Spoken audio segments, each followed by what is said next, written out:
Praise be to Jesus Christ and Blessed Virgin Mary. Welcome back to Catholic Rugby. ഞാൻ Ashiq Joy. As usual, let us begin with the prayer. Pater noster, qui es in caelis, sanctificetur nomen tuum, adveniat regnum tuum, fiat voluntas tua, sicut in cielo et in terra, panem nostrum quotidianum de nobis hodie, et dimite nobis debita nostra, sicut et nos dimittimus debitoribus nostris, et ne nos inducas in tentationem, sed libera nos a malo. ആമേൻ. The dogma of പർഗട്ടറിയിലെ മറ്റൊരു എപ്പിസോഡോട് സ്വാഗതം. ഇന്ന് നമ്മൾ കാണാൻ പോകുന്നത് father ഷൂപ്പെ പറയുന്നത് വിശുദ്ധ മഗ്ദലേൻ്റെ പാസിയുടെ ജീവിതത്തിൽ സംഭവിച്ചിട്ടുള്ള ഒരു കാര്യത്തെക്കുറിച്ചാണ്. ഇത് നമുക്ക് നമ്മുടെ ജീവിതത്തിൽ വളരെ പ്രധാനപ്പെട്ട ഒരു കാര്യമാണ്. ഈ 10-23 എപ്പിസോഡുകളിൽ ഏറ്റവും ഇമ്പോർട്ടൻ്റ് ആയിട്ടുള്ള നിലവിലെ ഏറ്റവും ഇമ്പോർട്ടൻ്റ് ആയിട്ടുള്ള എപ്പിസോഡ് ഏതാണെന്ന് ചോദിച്ചാൽ ഞാൻ പറയും ഇതാണ്. മറ്റൊന്നുമില്ല, ഞാനിങ്ങനെ ചില സമയത്ത് ചിന്തിക്കും, വചന ഇപ്രകാരം പറയുന്നു, നമ്മൾ ചെയ്യുന്ന നന്മകൾ പോലും ദൈവം അനാദികാലം മുതലേ തീരുമാനിച്ചു കഴിഞ്ഞ കാര്യങ്ങളാണ് എന്നുള്ളത്. അപ്പം നമ്മൾ നമ്മുടെ സ്വന്തമല്ല, നമ്മൾ വിലക്ക് വാങ്ങപ്പെട്ടവരാണ്. നമ്മൾ ചെയ്യുന്ന നന്മകൾ പോലും ദൈവം മുൻകൂട്ടി തീരുമാനിച്ച് നമ്മളിലൂടെ ചെയ്യുന്നു. അപ്പം ഞാൻ ചിന്തിച്ചു, അങ്ങനെയെങ്കിൽ ഞാനൊരു നന്മ ചെയ്തില്ലെങ്കിൽ അതിൻ്റെ കുറ്റക്കാരൻ ഞാനല്ലല്ലോ, ദൈവമല്ലേ. അപ്പം ഞാൻ നന്മ ചെയ്തില്ലെങ്കിൽ എന്നെ കുറ്റം പറയാനും പറ്റത്തില്ല, ദൈവത്തിനെ കുറ്റം പറയാൻ പറ്റത്തുള്ളൂ. അപ്പോൾ എങ്ങനെയാണ് വിധി ദിവസം ഇതെങ്ങനെ മാച്ചാവും എന്ന് ഞാൻ എത്ര ആലോചിച്ചിട്ട് എനിക്ക് പിടികിട്ടുന്നില്ല.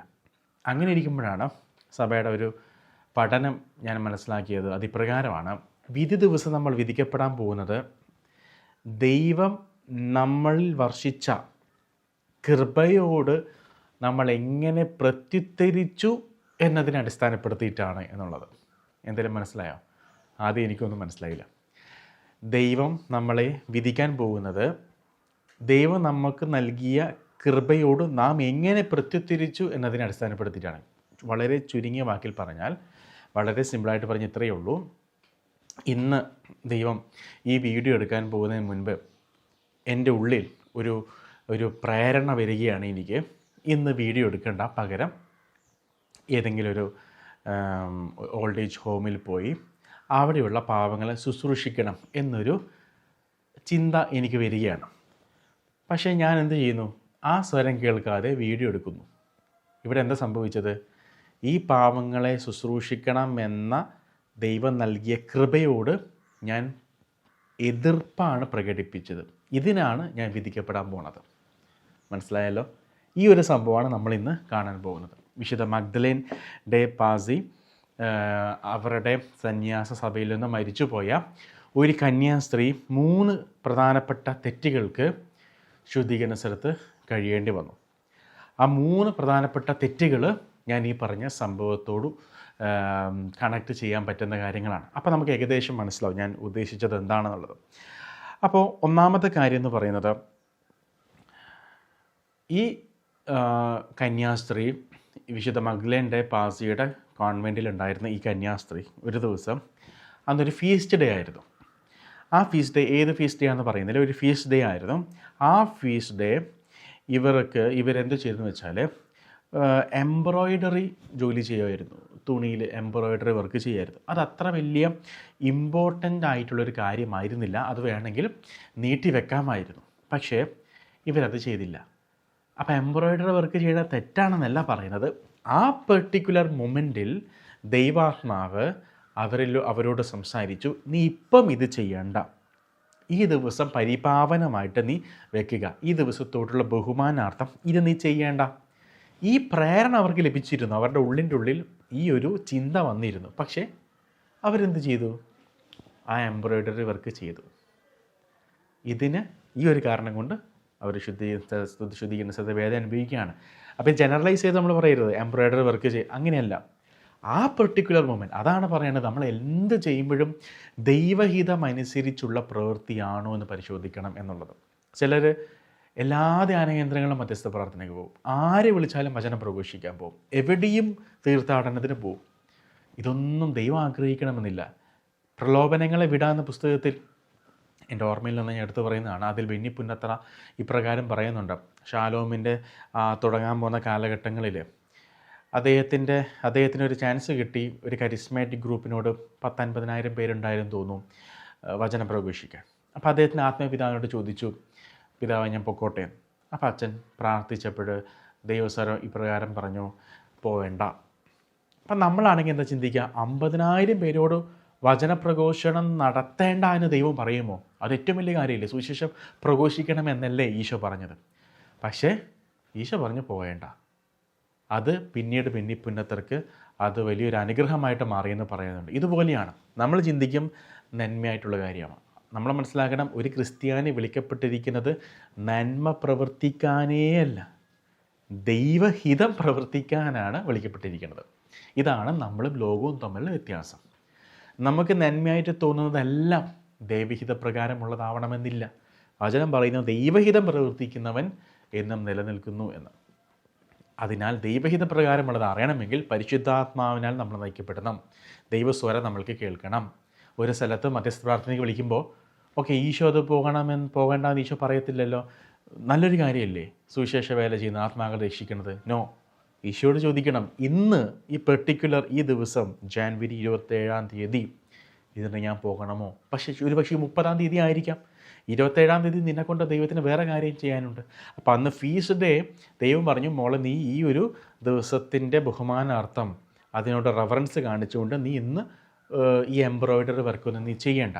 ഒരുപക്ഷെ വേറെ എന്തെങ്കിലും ഒരു പുതിയൊരു കൃപ കൊടുക്കാൻ വേണ്ടിയിട്ടായിരിക്കാം ദൈവം ആ കന്യാസ്ത്രീയോട് അങ്ങനെ പറഞ്ഞത്. പക്ഷേ ദൈവസ്വരം എപ്പോഴും വളരെ സോഫ്റ്റ് ആയതുകൊണ്ട് തന്നെ അതിനെ വളരെ ലഘുവായിട്ട് അവർ കണ്ടു. അതിനെ അവർ മാറ്റി പകരം അവരുടെ പണിയിലേർപ്പെട്ടു. ഒന്നാമത് അവർ ചെയ്ത തെറ്റ്, ശുദ്ധീകരണ സ്ഥലത്ത് അവർ കഴിയുന്നതിൽ ഈ കന്യാസ്ത്രീ തന്നെ പ്രത്യക്ഷപ്പെട്ട് പറഞ്ഞ കാര്യമാണ്. ഈ ഒരു തെറ്റ് കൊണ്ട് അവരവിടെ എത്തി. രണ്ടാമത്തെ തെറ്റിപ്രകാരമാണ് ഈ കോൺവെൻറ്റിൽ ഒരു പെർട്ടിക്കുലർ ഒരു കാര്യം നിരന്തരം ഇങ്ങനെ ലംഘിക്കപ്പെടുന്നതായിട്ട് ഈ സിസ്റ്റർ ശ്രദ്ധിച്ചു. അത് അധികാരികൾ അറിയിക്കാനുള്ള പ്രേരണ ഇവർക്ക് ലഭിച്ചു. ഇത് ആ സുപ്പീരിയറിനെ അറിയിക്കണമെന്ന്. പക്ഷേ ഇവരിത് ചെയ്തില്ല. ഇത് അറിയിച്ചിരുന്നെങ്കിൽ അത് ആ സമൂഹത്തിന് ഗുണകരമാകുമായിരുന്നു. പക്ഷേ ഈ പ്രവൃത്തി ചെയ്യാൻ ദൈവകൃപ അവളെ പ്രേരിപ്പിച്ചെങ്കിലും മറ്റുള്ളവർ എന്ത് വിചാരിക്കും എന്ന പേടിയാൽ അവളത് പറഞ്ഞില്ല. കേട്ടോ, ആ രണ്ടാമത്തെ കാരണം കൊണ്ട് അവർ ശുദ്ധീകരണ സ്ഥലത്ത് കഴിയുകയാണ്. മറ്റുള്ളവരെന്ത് വിചാരിക്കും? ചിലപ്പോൾ ഏതെങ്കിലും ഇടവകയിൽ ഒരു മീറ്റിംഗ് ആയിരിക്കാം, പാരിഷ് കൗൺസിലായിരിക്കാം, ഒരു പ്രാർത്ഥനാ യോഗമായിരിക്കാം, ഒരു തിരുനാളിൻ്റെ ഒരു കമ്മിറ്റി ആയിരിക്കാം. അവിടെ ദൈവദൂഷണപരമായിട്ടുള്ള എന്തെങ്കിലും ഒരു കാര്യം മീറ്റിങ്ങിൽ തീരുമാനം എടുത്തു കഴിഞ്ഞിട്ടുണ്ടാവും. നീ അവിടുത്തെ ഒരു മെമ്പറാണ്. അപ്പോൾ അവരെന്ത് വിചാരിക്കും? വികാരിച്ചനെന്ത് വിചാരിക്കും? എന്നെപ്പറ്റി ചില മതിപ്പ് പോകുമോ എന്ന് വിചാരിച്ച് പരിശുദ്ധാത്മാവ് പ്രേരിപ്പിക്കുന്ന കാര്യം നമ്മൾ പറയാതെ മിണ്ടാതെ നമ്മൾ അവിടെ ഇരിക്കും. ഇതിന് നമ്മൾ കണക്കെടുക്കേണ്ടി വരും. അപ്പോൾ ഇവിടെ ഒരു സമൂഹത്തിന് ഗുണകരമാകേണ്ട ഒരു കാര്യം സുപ്പീരിയർ എന്ത് വിചാരിക്കും, അല്ലെങ്കിൽ മറ്റ് സിസ്റ്റർമാർ എന്നെപ്പറ്റി എന്ത് വിചാരിക്കും എന്ന് വിചാരിച്ച് ഈ സിസ്റ്റർ പറയാതിരുന്നു. അതിനവർ ശുദ്ധീകരണ സ്ഥലത്ത് കഴിയുകയാണ്. അതുകൊണ്ട് ഇടവകയിലും മറ്റ് ആത്മീയ മേഖലയിൽ ഹൈ പൊസിഷൻസിലിരിക്കുന്ന ആൾക്കാരായിക്കൊള്ളട്ടെ, അതിലെ മെമ്പേഴ്സ് ആയിക്കൊള്ളട്ടെ, നിങ്ങൾക്ക് ദൈവാത്മാവ് തോന്നിപ്പിക്കുന്ന കാര്യം ആ മൊമെൻറ്റിൽ പറഞ്ഞില്ലെങ്കിൽ, നിസ്സംഗത കാണിച്ചാൽ അതികഠിനമായ ശിക്ഷാവിധിയാണ് നമ്മളെ കാത്തിരിക്കുന്നത്. ഈ സിസ്റ്റർ ഒരു തവണയെ ചെയ്തോളൂ എന്ന് ഓർക്കണം. ഈ കന്യാസ്ത്രീ അങ്ങനെയുള്ളൊരു വീഴ്ച ഒരു തവണയെ ചെയ്തുള്ളൂ. നമ്മുടെ ജീവിതകാലത്ത് ആളുകളെ പ്രീതിപ്പെടുത്താൻ എത്ര തവണ പറയേണ്ടത് വിഴുങ്ങി എന്ന് നമ്മൾ ചിന്തിക്കുക. അയ്യോ, എൻ്റെ നല്ല പേര് പോവല്ലോ, അവരെന്നെപ്പറ്റി എന്ത് വിചാരിക്കും എന്ന്. ഇതിനാണ് നമ്മൾ കണക്ക് കൊടുക്കേണ്ടി വരിക. മൂന്നാമത്തെ വീഴ്ചയായിട്ട് പറഞ്ഞ പ്രകാരമാണ് ഈ സിസ്റ്റർ അവരുടെ ബന്ധുക്കളോടുള്ള കൂടുതലായിട്ടുള്ള അടുപ്പം. അതായത് ക്രിസ്തുവിനെ മണവാട്ടി എന്ന നിലയിൽ അവളുടെ എല്ലാ സ്നേഹവും ദൈവത്തിനായിരുന്നു നൽകേണ്ടിയിരുന്നത് പൂർണ്ണമായിട്ടും, അതായത് ഹൃദയം. എന്നാൽ കുടുംബാംഗങ്ങളിൽ വളരെയധികം വ്യാപൃതയായിരുന്ന അവൾ തൻ്റെ ഹൃദയത്തെ വിഭജിച്ചു. ഈശോയ്ക്ക് പൂർണ്ണമായിട്ട് കൊടുക്കേണ്ട ഹൃദയം രണ്ടായിട്ട് ഡിവൈഡ് ചെയ്തു. പകുതി ഹൃദയം ബന്ധുക്കാർക്കും പകുതി ഈശോയ്ക്കും. അപ്പോൾ ഈ സമയത്ത് സിസ്റ്ററിന് അറിയാം താൻ ചെയ്യുന്നത് ശരിയല്ല, പക്ഷെ അത് തിരുത്താൻ സിസ്റ്റർ തയ്യാറായില്ല. കൃപയുടെ ആന്തരിക പ്രേരണയെ അവൾ അനുസരിക്കുകയോ അത് തിരുത്താൻ ശ്രമിക്കുകയോ ചെയ്യാത്തതിനാൽ ഇന്ന് കഠിനമായിട്ട് ശിക്ഷിക്കപ്പെടുന്നു. ഇതിൻ്റെ കൂട്ടത്തിൽ വിശുദ്ധ മാർഗരറ്റ് മേരിക്ക് സംഭവിച്ച അവരുടെ അനുഭവത്തിലുണ്ടായ ഒരു കാര്യം കൂടെ ഈശോ പറയുന്നുണ്ട്, ഫാദർ ഷൂപ്പർ പറയുന്നുണ്ട്. അതിപ്രകാരമാണ്, അടുത്തിടെ മരണമടഞ്ഞ 3 വ്യക്തികളെക്കുറിച്ച്.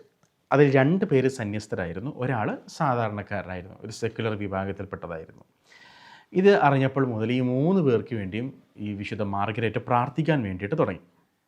അങ്ങനെ ഈ സിസ്റ്ററിൻ്റെ കാരുണ്യ പ്രവൃത്തികളിൽ പ്രീതനായ ഈശോ അവളോട് പറഞ്ഞറിയിക്കാനാവാത്ത വിധം അടുപ്പം കാണിച്ചുകൊണ്ട് അവൾക്ക് പ്രത്യക്ഷപ്പെട്ടു.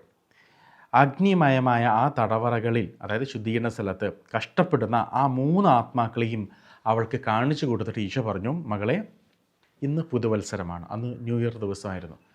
ഈ പുതുവത്സര സമ്മാനമായി ഈ 3 ആത്മാക്കളിൽ ആരുടെ മോചനമാണ് നിനക്ക് വേണ്ടത്? ഈ 3 പേർക്ക് വേണ്ടി സിസ്റ്റർ പ്രാർത്ഥിച്ചുകൊണ്ടിരിക്കുകയായിരുന്നു, വിശുദ്ധ മാർഗരറ്റ്. ആരെയാണ് ഞാൻ മോചിപ്പിക്കേണ്ടത്, നീ പറ എന്ന് പറഞ്ഞപ്പോൾ ഈ സിസ്റ്റർ പറഞ്ഞു, കർത്താവെ, ആർക്കാണ് മുൻഗണന നൽകേണ്ടതെന്ന് പറയാൻ ഞാൻ ആരാണ്? അങ്ങ് തന്നെ ആ തിരഞ്ഞെടുപ്പ് നടത്തിയാലും. തുടർന്ന് കർത്താവ് എന്ത് ചെയ്യുന്നറിയോ?